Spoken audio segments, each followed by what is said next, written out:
de nuestra auditoría, como ya es habitual en nosotros. Hoy es 2 de julio del año 2024 y estamos en la recta final de nuestro semestre, estimados estudiantes presentes el día de hoy, para la continuación de nuestra cátedra de Derecho Romano 2. Diego Ramuno, Jessica Padrón, Katiuska Malavet, Luis Tey, Christopher Herrades y Zoe Lafón presentes hasta este momento. Cuando son las 3:06, vamos a dar inicio a nuestra respectiva clase del día de hoy, en continuación con lo que resta de nuestra materia. Bienvenidos una vez más a todos. Vamos a conversar un rato sobre el procedimiento civil romano, asunto que por supuesto no nos es para nada ajeno, pues les decía en la semana pasada que nos pudimos conectar que esto ha sido parte, por supuesto, de uno de los puntos de investigación que tuvimos a bien hacer dentro de nuestro semestre para adentrarnos o profundizar mucho más los conocimientos. Muy buenas tardes, Jesús. Bienvenido a nuestra clase el día de hoy. Buenas tardes, profe.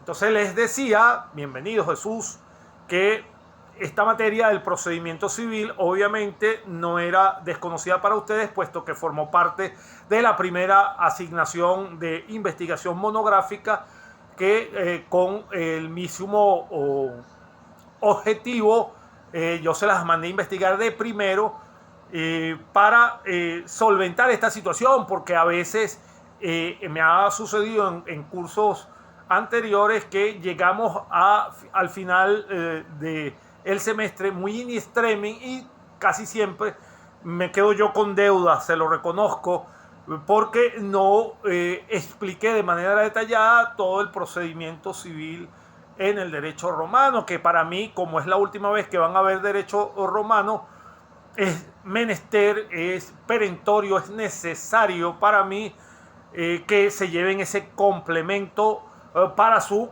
correcta formación jurídica. Por eso es que en principio dije, no me vuelve a pasar, lo primero que voy a mandar a investigar es el procedimiento civil. Recuérdense, para que ubiquen el contexto, se fue Jesús de la clase, algo le pasó, perdió la conexión. Era cuando hablamos del procedimiento de leges y el procedimiento formulario. Ese fue el inicio de nuestra clase. Por allá cuando comenzamos con este semestre. ¿Se me escucha hasta ahora, Zoila, comenzando nuestra reunión? ¿Se me escucha todavía el audio, por favor? Sí, perfectamente, profesor. Bien, muchas gracias, Zoila. De manera tal de que si me escuchan, recordemos que en Roma, mis estimados colegas, se conocieron 3 sistemas procesales.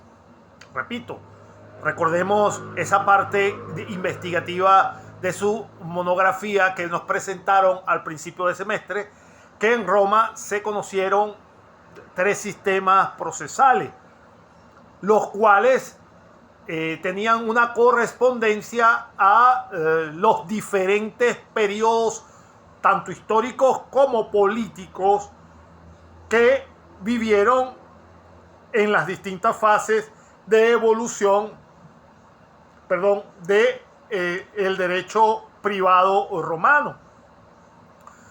En ese sentido, el primer sistema procesal fue el llamado de las legis actiones, que no es más que traducido en perfecto español, derivado de mi precario latín. Las legis actiones no era otra cosa que el sistema de las acciones de la ley, el cual, dicho sistema, recuerden, se inició durante la monarquía, pero no quedó perfectamente consagrado como procedimiento de acciones reconocidas por la ley, sino hasta mediados de la República, con la instauración de la ley de las 12 tablas.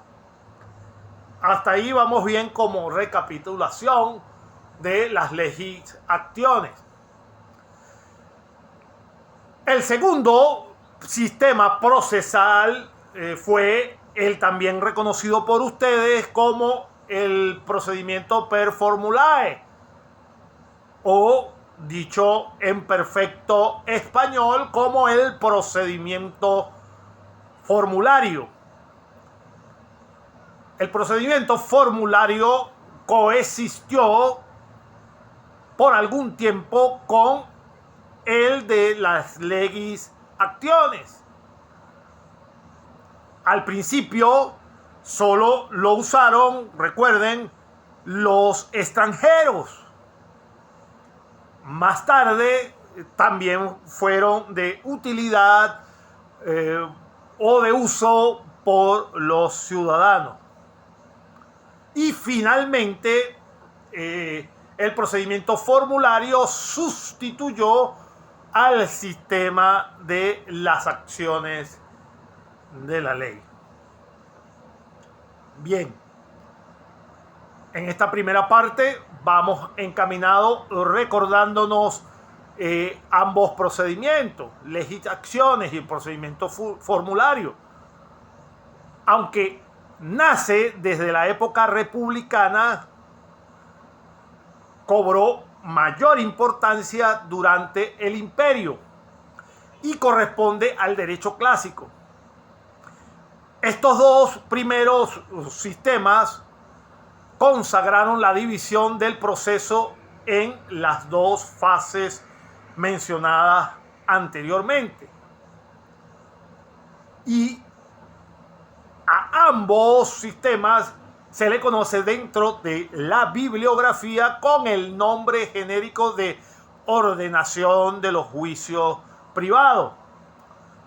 Si se los intento decir en latín, me cuesta, pero cuando busquen la bibliografía, si de repente no lo traduce la bibliografía, esta dos fases es conocida como el ordo indiciorum privatorum, que es la ordenación de los juicios privados. De manera tal que el último sistema procesal de los, para desmenuzarlo posteriormente, recuerden que dijimos que el proceso civil procesal romano se dividió en tres partes.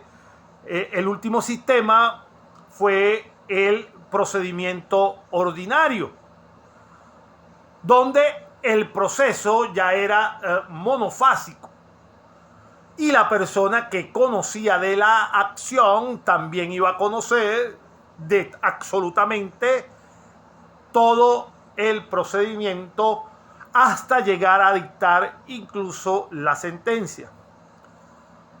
Por eso el nombre de extra, o sea, fuera de orden. Y era considerado fuera del orden, pues no seguía la tradicional división en las dos fases que vamos a desmenuzar, por si no recuerdan de su investigación, de los dos sistemas anteriores, de las legislaciones y del procedimiento formulario. Ahora bien, el sistema extraordinario va a corresponder ya a la fase del imperio absoluto, directamente a la fase del derecho posclásico. Por eso es que algunos autores lo conceptúan como proceso posclásico. Si investigan en cualquier bibliografía lo van a conseguir el procedimiento extraordinario como un proceso posclásico. Y el calificativo de extraordinario se debía a que en un principio, insisto, se aplicó de forma excepcional cuando el procedimiento formulario era todavía el sistema preponderante. Hasta ahora vamos bien hasta ahora. Katiuska, todavía se me escucha la voz.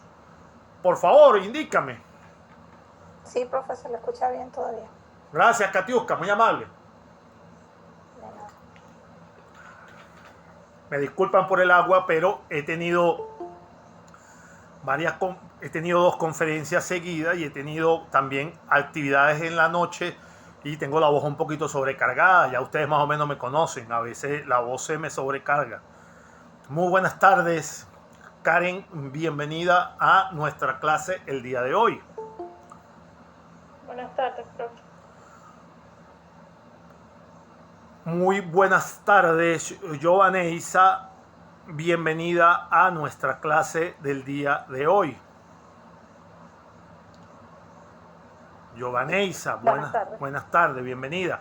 Para nuestras compañeras Giovaneisa y Karen, estamos hablando antes de que se unieran a nuestra reunión. Estábamos en la continuación de el desarrollo histórico del proceso civil romano. Les decía, mis estimadas colegas, que esta era parte pues el complemento de la discusión que debíamos tener de la primera asignación que tuvimos al principio de nuestra clase y necesariamente pues vamos a ver este contenido más desmenuzado para que se lleven el desarrollo analítico completo del enfoque jurídico del procedimiento civil romano. Les decía antes que llegara Giovaneisa y Karen a la clase en general que en Roma se había conocido, si recuerdan en su investigación, se habían conocido 3 sistemas procesales y que obedecían a distintos o a diferentes periodos históricos políticos que se vivieron en las distintas fases de el derecho privado romano. Recuérdense entonces, Karen y Giovaneisa, que hablamos de el sistema de las acciones de la ley, que ustedes lo conocieron inicialmente, por supuesto, como las legis acciones y el procedimiento formulario. Eran los 2 primeros procedimientos que se aplicaban en el derecho procesal civil romano. Posteriormente, entonces, hablamos del tercer componente del derecho procesal civil romano, que era el sistema extraordinario, que ya iba a corresponder a el imperio absoluto, precisamente o directamente a la fase denominada del derecho posclásico, y antes de que se conectaran retomaba y decía que el calificativo de extraordinario se debía a que en un principio este procedimiento se aplicó de forma excepcional cuando aún el procedimiento formulario era todavía el sistema que predominaba proveniente de la República. Ahora vamos bien hasta ahí. Para la defensa de los derechos particulares que se contemplaban dentro de la estructura del derecho romano, fueron creados medios de cumplimiento heterónomos a través de órganos de carácter de tipo público que conocían de las presuntas violaciones de los distintos derechos patrimoniales, primordialmente en un principio, y para la defensa y protección de estos derechos como tal. Dichos órganos llevaban a cabo distintos procedimientos para declarar a quien le asistía el derecho. De manera tal que la regulación de la defensa privada de los derechos tuvo su desarrollo con la evolución de la República Romana. En la época de Augusto se dan las leyes encaminadas a ya condenar el uso de la violencia para la propia defensa de los derechos. Luego, adentrada la época imperial, en un decreto precisado específicamente por Marco Aurelio, se favoreció con una nueva acogida en la legislación posterior, donde se establecía ya una sanción civil por virtud de la cual se perdía el derecho, o la persona perdía el derecho aquel que ponía en práctica medios de propia defensa o de ejecución. Es decir, para hablar coloquialmente, ya sancionaba de derecho la práctica de el tipo de asunción de la retaliación por cuenta propia. Para dirimir los conflictos ya obligaban a los ciudadanos romanos dentro de la organización del ius civilis a acudir a los órganos que la propia estructura del derecho romano había creado para las distintas instancias. Entonces incurrían en la obligación de restituir a aquellas personas que violaran esta disposición, que se hacían justicia por propia mano y que no acudían a los órganos de justicia, incurrían en la obligación sancionada por la ley de restituir por razón del duplo el que exige y que el que adquiere mediante igual procedimiento. Algo para lo que no tiene título jurídico. Es decir, era penalizado, por supuesto, hacerse justicia por propia mano. En otras palabras, reverberó nuevamente desde la época de Augusto, existieron medidas que condenaban la justicia por propia mano. Y más adelante, Marco Aurelio inclusive estableció que quien recurriera a la justicia por propia mano perdería absolutamente el derecho que trataba de defender. La intervención en juicio, propiamente dicho, era una situación de tipo personal en un principio. Era un ejercicio propio, personal e indelegable bajo el primer sistema de las legis actiones. Obviamente, como todo el derecho romano, siempre ha ido evolucionando y en este caso no se acaeció de manera distinta. Este tipo de sistema de indelegabilidad del ejercicio personal de los derechos fue cediendo con el tiempo. De modo que ya con el procedimiento formulario se comenzó a admitir la posibilidad de adquirir representación.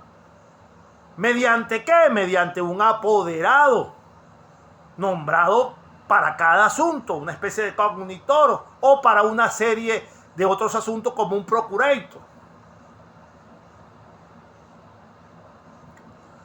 Hasta ahora, 3:25.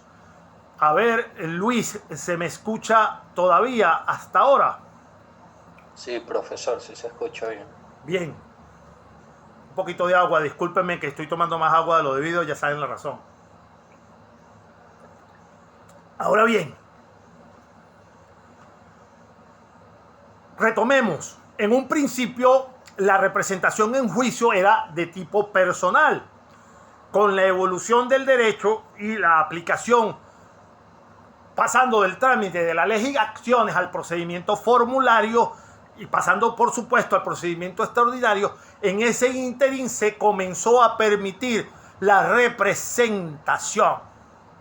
Y aquí es menester, por razones de cultura general jurídica que directamente les incumben a todos los presentes en este momento porque están estudiando la carrera para titularse en Derecho, para ser abogados. Vamos a desmenuzar un poco de manera anecdótica, inclusive histórica, de cómo surge la figura que ustedes hoy están aspirando al título. Porque de esta charla que estamos teniendo hoy, de la aplicación del procedimiento civil, de la intervención de un representante para ayudar en el enfrentamiento en la corte entre dos ideas contrapuestas, la utilización de un representante que no existía, de ahí surge esta figura que ustedes hoy están aspirando a conseguir su título cuando culminen con todos sus créditos estudiantiles. Es menester entonces adentrarnos un poco por estos caminos que nos sirven para ampliar nuestros conocimientos de lo que estamos enfrentando y de lo que estamos preparándonos para ejercer como profesión alterna o complemento de la que ya ejercemos en este momento. Entonces, en la antigua Grecia, comenzamos por allá, por los anales de la Grecia, el acusado, como en el principio de la aplicación de las legis, acciones en el derecho romano, el acusado se defendía a sí mismo. ¿Por qué mencionamos a la antigua Grecia? Recuérdense que siempre vale la pena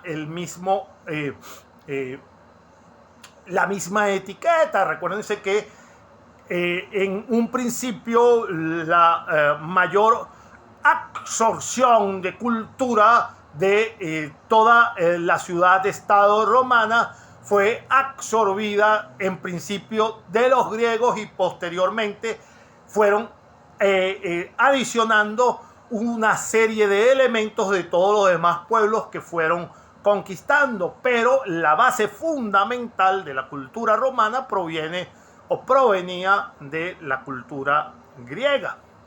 En ese sentido, entonces, en la antigua Grecia, el acusado se defendía a sí mismo. Y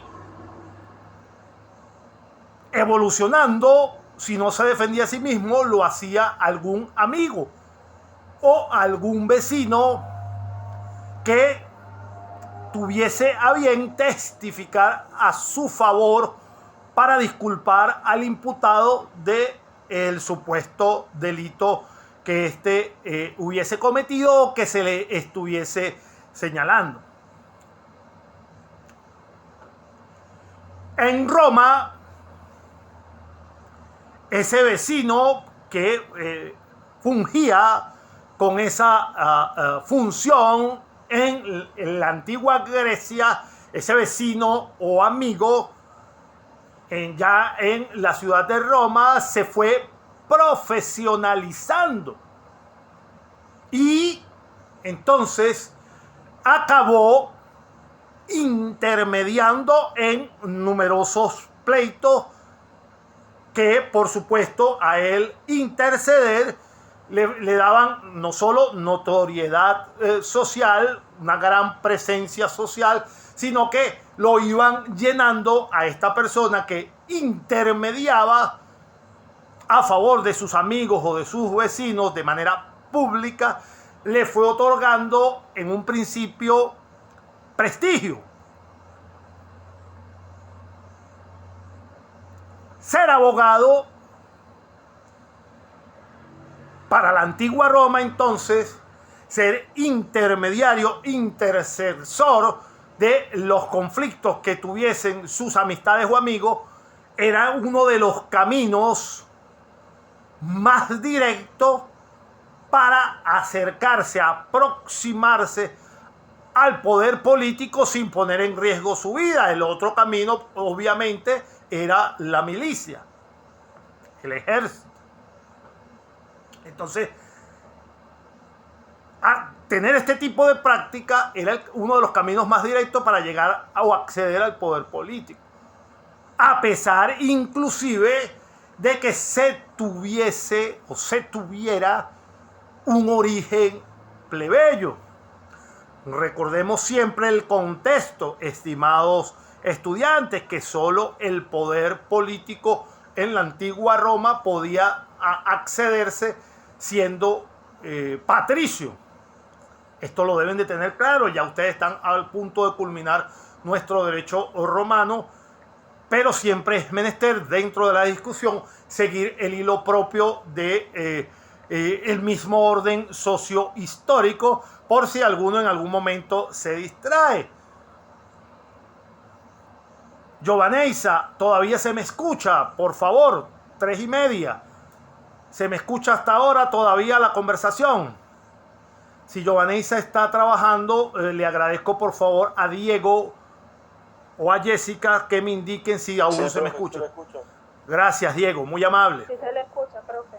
Gracias, muy amable. Recuérdense, disculpen que los interrumpa con eso, pero para mí es menester saber, ya ustedes conocen la dinámica, saber que me están escuchando. De manera tal entonces que aún siendo de origen plebeyo, si se abogaba por el amigo en conflicto, si se ayudaba o se intercedía para dirimir estos conflictos que tenía con la justicia romana, se podía acceder, aún siendo plebeyo, se podía acceder a el poder político. Porque recuerden que en una sociedad esclavista y tan vertical, insisto, como era la sociedad romana, era muy complicado acceder a la banca senatorial, insisto, si no se era de la clase patricia privilegiada.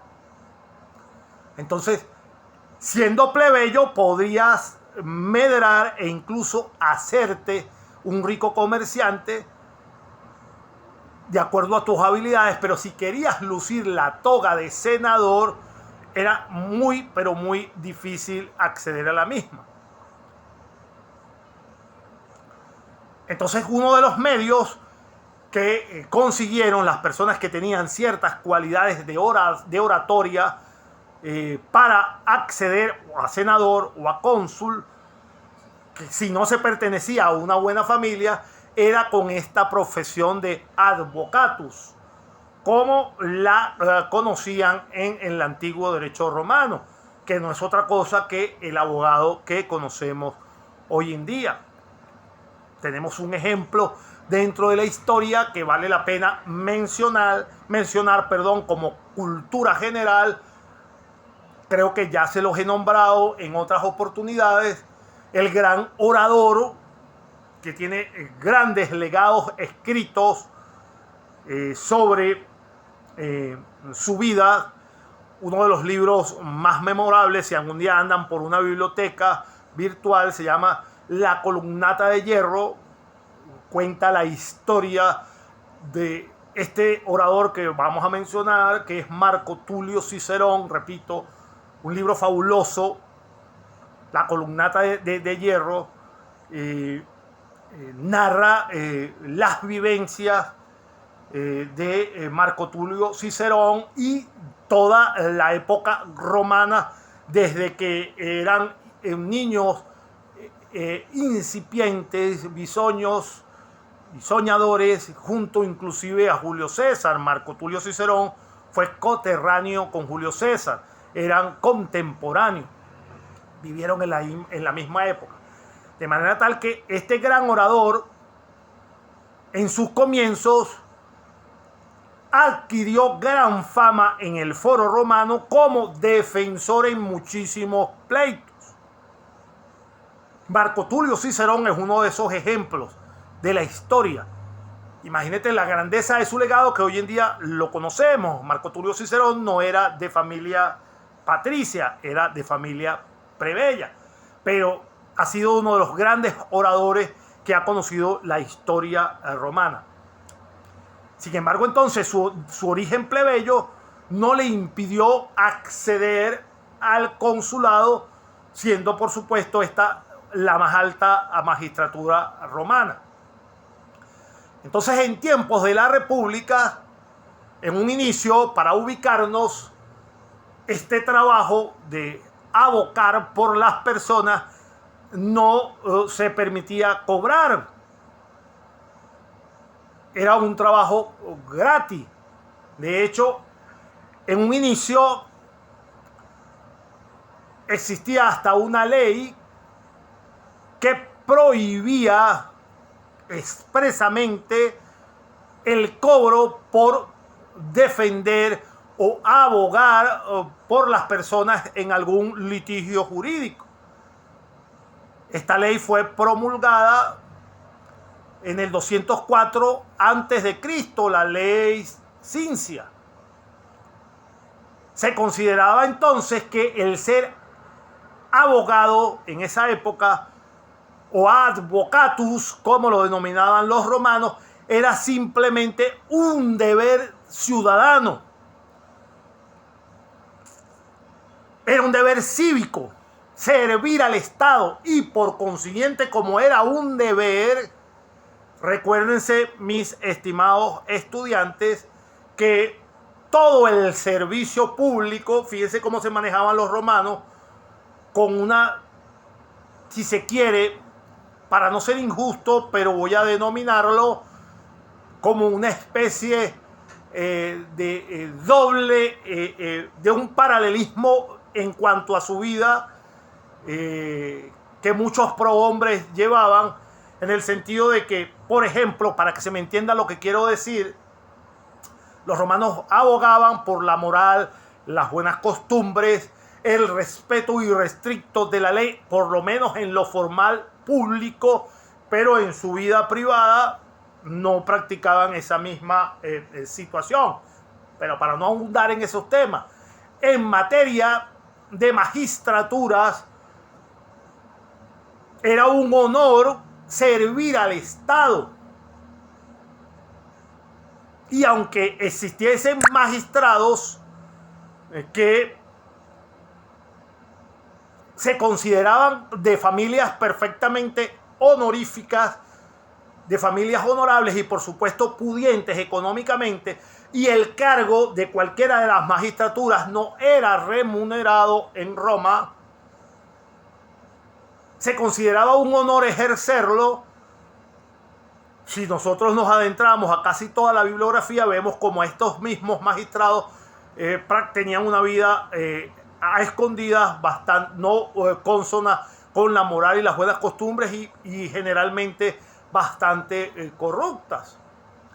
En este caso, inclusive, yo creo que se los he mencionado, Marco Tulio Cicerón, el gran orador, era uno de esas pocas personas extrañas que verdaderamente creía en la práctica de la moral, en la práctica de la justicia como órgano o rector principal del modus vivendi, y su gran enfrentamiento con su verdadero enemigo en su época, amigo y enemigo, porque fueron amigos un tiempo, fue Julio César.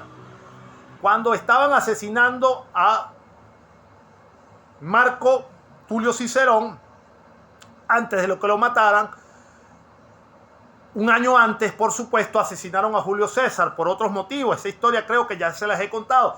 Pero Marco Tulio Cicerón, en los escritos, dijo que se iba muy desdichado, porque uno de los debates constantes que tenía Cicerón con Julio César era de que él, como era el hombre poderoso de la antigüedad, que tratara de administrar todo el Estado romano con verdadera justicia y equidad, sin desviar la moral de los ciudadanos en cuanto a hacerlos serviles a él, dándole dádiva. Es bien sabido que Julio César corrompía a todos los funcionarios para que siempre adoptaran o aceptaran todas las medidas que él proponía. Julio César tenía una institución paralela, oculta por supuesto, pero era un secreto a voces, donde sobornaba inclusive a los augures. En la antigua Roma, recuérdense que inclusive no solo bastaba que te eligieran para un cargo, sino entonces los augures, los sumos pontífices, hacían una interpretación de los hechos por venir, es decir, auguraban el futuro de la magistratura que estaba entrando en vigor, y Julio César hasta los augures los sobornaba para que le dijeran al público que absolutamente todas las cosas que él estaba proponiendo eran voluntad divina. Hasta ese punto llegó Julio César. Entonces, para no extenderme en lo anecdotario y regresar al punto de los abogados, Marco Tulio Cicerón murió muy, pero muy entristecido, porque Julio César le decía a Cicerón, coloquialmente, que todas las personas tenían su precio. Y Cicerón le rebatía que no, que las personas justas y probas no se dejaban convencer por ningún interés crematístico. Y Julio César se le reía y le decía, no, a las personas lo que hay que averiguarles cuánto valen, porque todas, absolutamente todas, tienen su precio. Al final de la muerte de Marco Tulio Cicerón, él amargamente dice, oye, me voy de este mundo, pero con la amargura de que Julio César tenía razón, porque Julio César corrompió perfectamente a la República Romana, y aún con su muerte, sus sucesores, que fue Octavio, Marco Antonio y Lépido, y continuaron su legado porque ganaron la guerra civil, y la República Romana desapareció como la conocían los romanos y se dio paso al imperio. Pero no los agobio más con esa parte histórica, y retornemos a el asunto de cómo surge la función del abogado dentro de la antigüedad. Son las 3:43. Aquí, para no molestar, Katiuska, todavía se sigue escuchando mi voz, por favor. 3:43. ¿Me escuchas, Katiuska? Sí, profe, sí. Se escucha bien todavía. Gracias, Katiuska. Bien, continuemos, estimados estudiantes.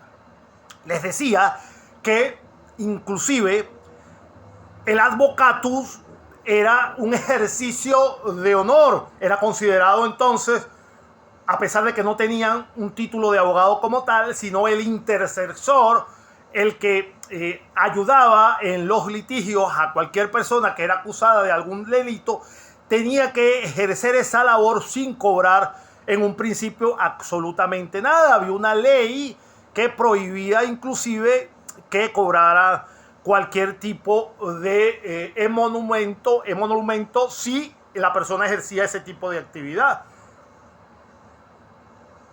Por esto todavía, por ese honor que representaba el defender a la persona, fíjense lo noble que es el principio de esta profesión, que no es otra cosa que defender. El abogado es el defensor de la gente que está siendo acusada, es el defensor. Y en el inicio de esta figura, estimados estudiantes, es menester, insisto, conversarles de esto para que sepan de dónde surge la figura que ustedes están procurando el título. La nobleza el origen de esta profesión era considerada un honor, y de ese honor que representaba el servir de intermediario para que las leyes fuesen aplicadas justamente a aquellas personas que fuesen acusadas en pro de conseguir la justicia. Todavía hoy en día, si están perfectamente claros, se le llama honorario, porque es un honor defender a la persona. Por eso es que la palabra honorario se conoce como el estipendio que recibe el abogado por los servicios profesionales prestados. Es decir, con esto lo llamo a reflexión para que vean que desde el principio, desde la creación de esta institución de abogado, siempre ha representado un honor serlo. Y por eso mismo entonces se llama honorario a el estipendio que reciben los profesionales que laboran en esta loable función. En ese sentido, entonces, con el paso del tiempo, el emperador Claudio, pasado ya Augusto, Claudio normalizó y democratizó el ejercicio de la abogacía en Roma, permitiendo pues entonces a los abogados que comenzaran a cobrar por su servicio. Autorizó entonces el pago de honorario, estipulándole desde un principio un máximo que pudiesen cobrar los que ejercían esta profesión de abogado en la antigüedad. No podían cobrar en un solo asunto más de 10.000 sestercios, según la moneda de la época en que Claudio autorizó. Es decir, por cada trabajo que realizaba el abogado en la antigüedad, no podía cobrar más de 10.000 sestercios. Es decir, permitió el cobro, pero también normatizó la cantidad de dinero que podía cobrar el abogado. De manera tal que los romanos, siempre que creaban una figura, la regulaban para evitar los excesos naturales de los seres humanos. Para que tengan una idea de que sí, en la antigüedad, el abogado que ejercía ya en esa época tenía no solo muchísimo prestigio, estimados estudiantes, sino que el dinero que cobraban era suficiente para amasar una fuerte cantidad de dinero, y por eso es que se hacían bastante influyentes dentro de la sociedad romana, y podían inclusive con esa fama, prestigio y el dinero que acumulaban acceder a puestos políticos, como el caso de Marco Tulio Cicerón que les mencioné.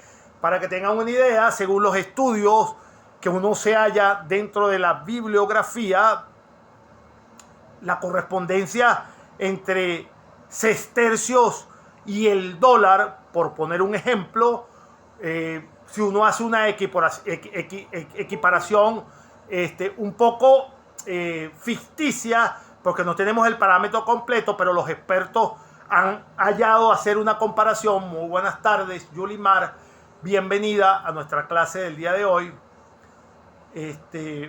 Bienvenida, Yulimar. Yulimar, ¿me escuchas? Bienvenida. Bien. Buenas tardes. Bienvenida, Yulimar. Entonces, para hacer una equiparación, un sestercio equivalía más o menos como a 0,85 dólares, más o menos. 0,85, 0,90 dólares actuales, sí, para que tengamos una idea. Un sestercio en euros como 1,3 euros, más o menos. Recuérdense que el euro vale siempre más que el dólar, pero es más o menos esa proporción. Es decir, si un abogado podía cobrar 10.000 sestercios por un asunto, nos dice o nos cuenta cualquier bibliografía que ustedes busquen, que hacen ese tipo de comparación. Por ejemplo, para que más o menos entiendan el nivel de vida, insisto, el honor que representaba ser abogado en esa época y la remuneración económica cuando les permitieron cobrar que obtenían, si por un asunto en donde interfirieran podían cobrar 10.000 sestercios. Cuenta la bibliografía, nos señala que una casa en la antigua Roma de 300 metros cuadrados, una casa bastante grande, suntuosa, de 300 metros cuadrados, podía costar a razón de la época 12.000 sestercios. Y con un solo caso el abogado podía cobrar 10.000 sestercios. Entonces, la equiparación es evidente. Verdaderamente, las personas que ejercían la abogacía en esa época ganaban mucha fama y ganaban mucha fortuna. Entonces, en tiempo de la República, la oratoria era entonces un importante instrumento ¿de qué? De poder. En tiempos de la República. Pero en nuestros tiempos actuales también, mis estimados estudiantes, con todo y la modernidad, el ejercicio del derecho es un ejercicio oral y público. Es necesario, además de tener otras herramientas, aprender otras herramientas tecnológicas propias de nuestra época, es necesario acondicionar nuestra capacidad de oratoria independiente. Fíjense que esto viene de la época romana.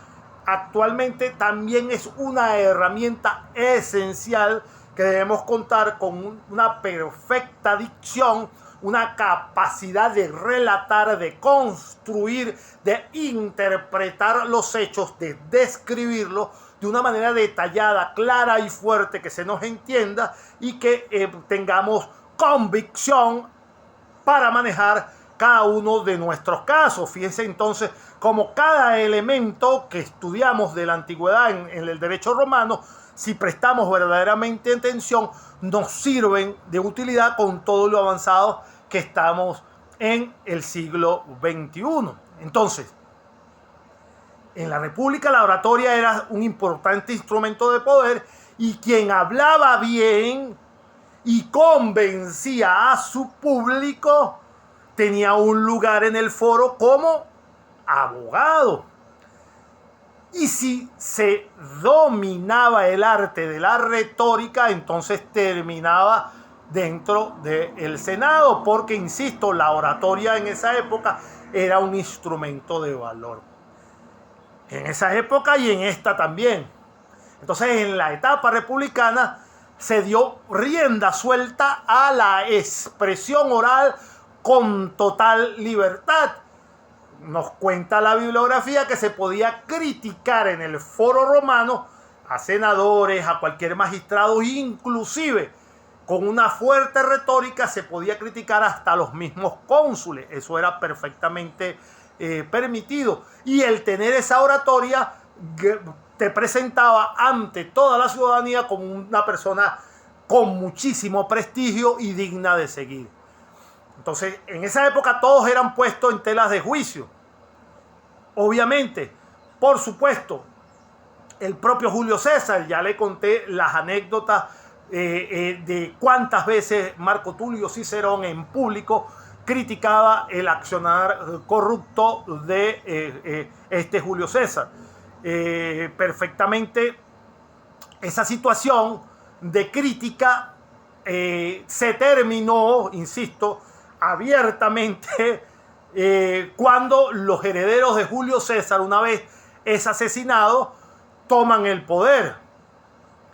Cuando Augusto cambia y le da muerte a la República y organiza lo que conocido como el imperio, entonces ya esa situación de libertad no se podía hacer, no se permitía, pero en crítica, por supuesto, a la figura del emperador. Ya eso sí se volvió completamente prohibido. Y entonces solo se podía hacer proclamas públicas en favor del emperador. Pero por supuesto se siguió permitiendo la oratoria, pero solo para las cuestiones judiciales. Obviamente, insisto, en la época del emperador esta libertad política fue